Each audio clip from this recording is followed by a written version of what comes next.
ನಮಸ್ತೆ ಸ್ನೇಹಿತರೆ, ಶಕ್ತಿ ಚಾನೆಲ್ಗೆ ಸ್ವಾಗತ. ಹೇಗಿದ್ದೀರಾ ನೀವೆಲ್ಲರೂ ಚೆನ್ನಾಗಿದ್ದೀರಾ ಅಂತ ನಾನು ಭಾವಿಸ್ತೀನಿ.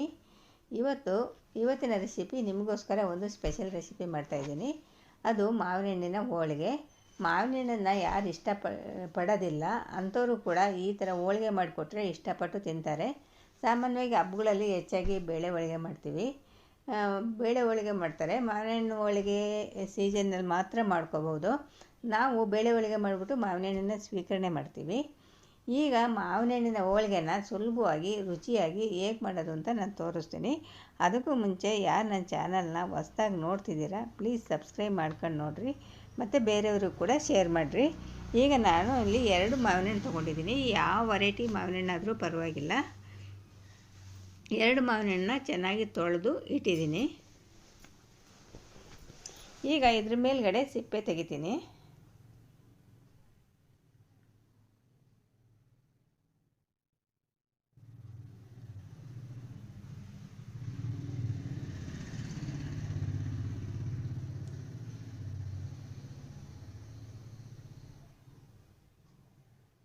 ನೋಡಿ, ಈಗ ಮೇಲ್ಗಡೆ ಸಿಪ್ಪೆ ತೆಗೆದಿದ್ದೀನಿ ಮಾವಿನ ಹಣ್ಣಿಂದು.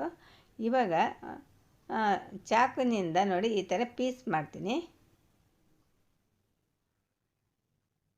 ಈ ಥರ ಪೀಸಾಗಿ ಕಟ್ ಮಾಡ್ತೀನಿ.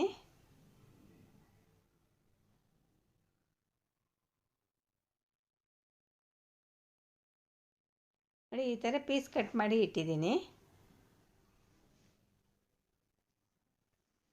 ಇವಾಗ ಒಂದು ಮಿಕ್ಸಿ ಜಾರ್ ತೊಗೊತೀನಿ. ಮಿಕ್ಸಿ ಜಾರ್ಗೆ ಕಟ್ ಮಾಡಿಟ್ಟಿರೋ ಮಾವಿನ ಹಣ್ಣನ್ನು ಹಾಕ್ತೀನಿ.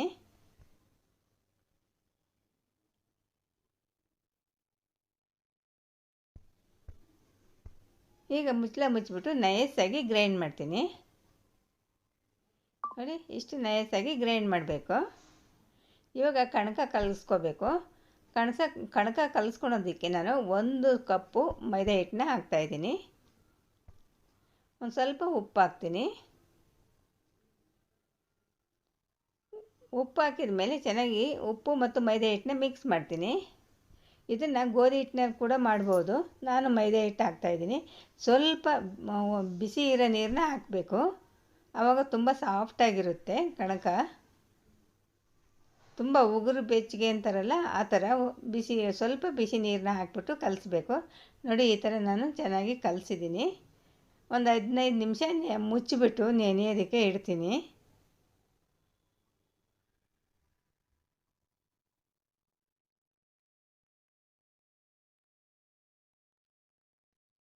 ಇವಾಗ ನಾನು ಇದರಲ್ಲಿ 1 ಕಪ್ಪು ತೆಂಗಿನ ತುರಿ ತೊಗೊಂಡಿದ್ದೀನಿ. ತೆಂಗಿನ ತುರಿನ ನಾನು ಸ್ವಲ್ಪ ನೈಸಾಗಿ ಗ್ರೈಂಡ್ ಮಾಡಿ, ನೀರು ಹಾಕದೇ ಗ್ರೈಂಡ್ ಮಾಡಿದ್ದೀನಿ. 1 ಕಪ್ಪು ತೆಂಗಿನ ತುರಿಗೆ 1 ಕಪ್ಪು ಬೆಲ್ಲ ತೊಗೊಂಡಿದ್ದೀನಿ, ಮತ್ತು 1 ಕಪ್ಪು ಮಾವಿನ ಹಣ್ಣು. ಇವಾಗ ಒಂದು ಬಾಣಲಿ ಇಟ್ಟಿದ್ದೀನಿ. ಒಂದು ಬಾಣಲಿಗೆ 2 ಸ್ಪೂನ್ ತುಪ್ಪ ಹಾಕ್ತೀನಿ.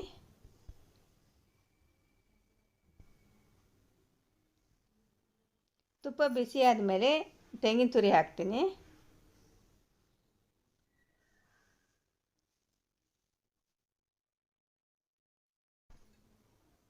ತೆಂಗಿನ ತುರಿ ಹಾಕಿದ ಮೇಲೆ ಚೆನ್ನಾಗಿ ತುಪ್ಪದಲ್ಲಿ ಫ್ರೈ ಮಾಡ್ತೀನಿ.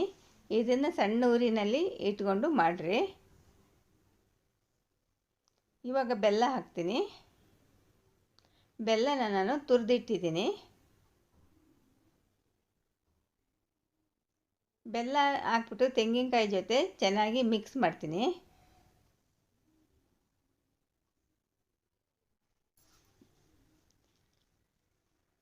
ಈಗ ನೋಡಿ, ತೆಂಗಿನಕಾಯಿ ಮತ್ತು ಬೆಲ್ಲ ಚೆನ್ನಾಗಿ ಹೊಂದ್ಕೊಂಡಿದೆ, ಕರಗಿದೆ. ಇವಾಗ ನಾನು ಗ್ರೈಂಡ್ ಮಾಡಿಟ್ಟಿರೋ ಮಾವಿನ ಹಣ್ಣನ್ನ ಹಾಕ್ತೀನಿ. ರುಬ್ಬಿಟ್ಟಿದ್ದೀನಲ್ವ ನೈಸಾಗಿ ಆ ಮಾವಿನ ಹಣ್ಣನ್ನು ಹಾಕ್ತಾಯಿದ್ದೀನಿ.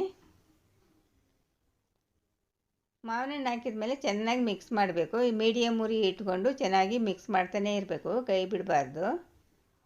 ಗಟ್ಟಿ ಆಗೋವರೆಗೂ ಕೂಡ ಚೆನ್ನಾಗಿ ಮಿಕ್ಸ್ ಮಾಡಬೇಕು.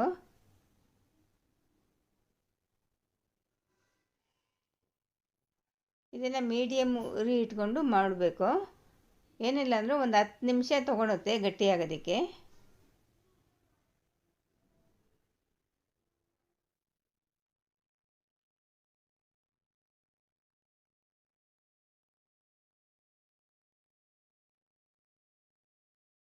ಇವಾಗ ನಾನು ಬೆಲ್ಲ ಹಾಕಿರೋದ್ರಿಂದ ಕಲರು ಕಪ್ಪಿದೆ.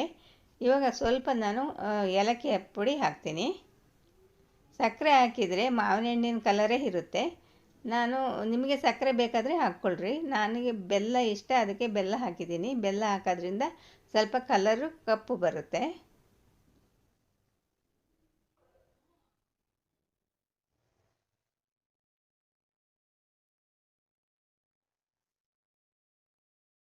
ನೋಡ್ತಾ ಇದ್ದೀರಲ್ವ, ಗಟ್ಟಿ ಆಗ್ತಾ ಇದೆ.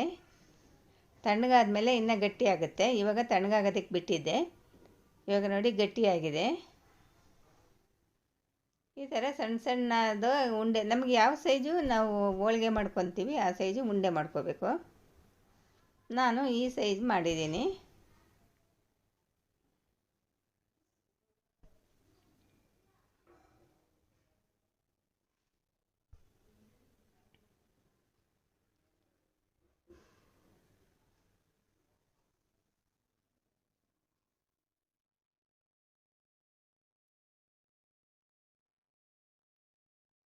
ಈಗ ನೋಡಿ ಎಲ್ಲದನ್ನು ಉಂಡೆ ಮಾಡಿ ಇಟ್ಟಿದ್ದೀನಿ. ಇವಾಗ ನಾನು ಕಣಕ ಕಲಸಿಟ್ಟಿದ್ನಲ್ಲ, ಇವಾಗ ಸ್ವಲ್ಪ ನಾದ್ಕೊಳ್ಳೋಣ. ನಾದ್ಕೊಂಡು ಇವಾಗ ಒಬ್ಬಟ್ಟು ಬೇಳೆ ಒಬ್ಬಟ್ಟನ್ನ ಹೇಗೆ ಮಾಡ್ತೀವಿ ಹಾಗೆ ಹೂರಣನ ಇದಕ್ಕೆ ಫಿಲ್ ಮಾಡಬೇಕು.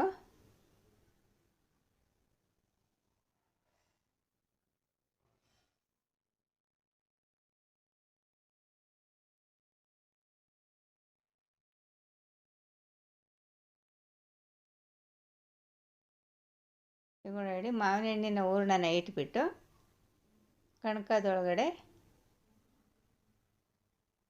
ಇವಾಗ ಈ ಥರ ಫೋಲ್ಡ್ ಮಾಡಬೇಕು.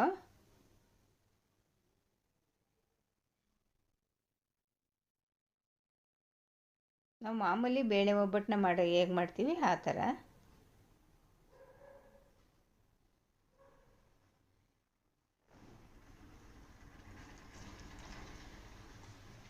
ನೋಡಿ ಈ ಥರ ಮಾಡಿ ಇವಾಗ ಒಬ್ಬಟ್ಟು ತಟ್ಟೆ ಪೇಪರ್ ಮೇಲೆ ಸ್ವಲ್ಪ ಎಣ್ಣೆ ಸವರಬೇಕು.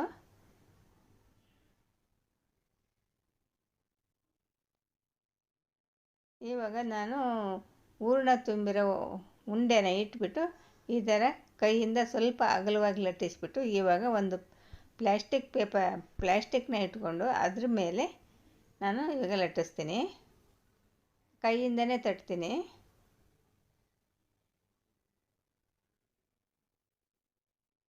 ನೀವು ಲಟ್ಟಣಿಗೆಯಿಂದ ಕೂಡ ಲಟ್ಟಿಸ್ಬೋದು. ಈಗ ನೋಡಿ ನಾನು ಇಷ್ಟು ಚಿಕ್ಕದಾಗೆ ಮಾಡಿದ್ದೀನಿ. ಈಗ ನಾನು ತಟ್ಟಿದ್ದಾಯಿತು, ಒಬ್ಬಟ್ಟನ್ನ ತೊಟ್ಟಿದ್ದಾಯಿತು. ಇವಾಗ ಹೆಂಚು ಕಾದಿದೆ, ಎಣ್ಣೆ ಸವರ್ತೀನಿ ಹೆಂಚು ಮೇಲೆ.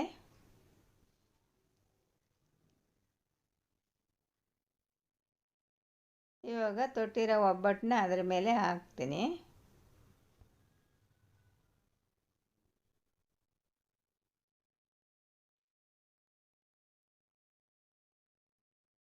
ಉಲ್ಟಾ ಮಾಡಿ ಹಾಕ್ತೀನಿ.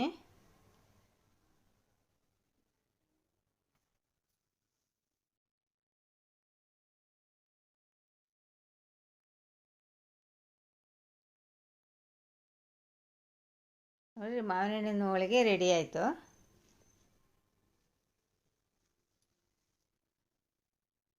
ಇನ್ನೂ ಒಂದನ್ನು ಕೂಡ ಅದೇ ಥರ ಬೇಯಿಸ್ತಾ ಇದ್ದೀನಿ.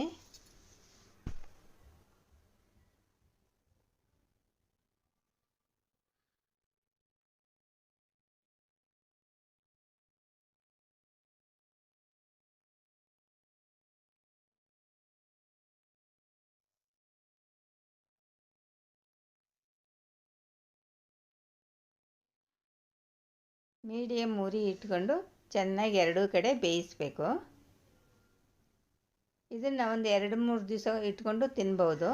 ತುಂಬಾ ಚೆನ್ನಾಗಿರುತ್ತೆ, ಎಲ್ರಿಗೂ ಕೂಡ ಇಷ್ಟ ಆಗುತ್ತೆ.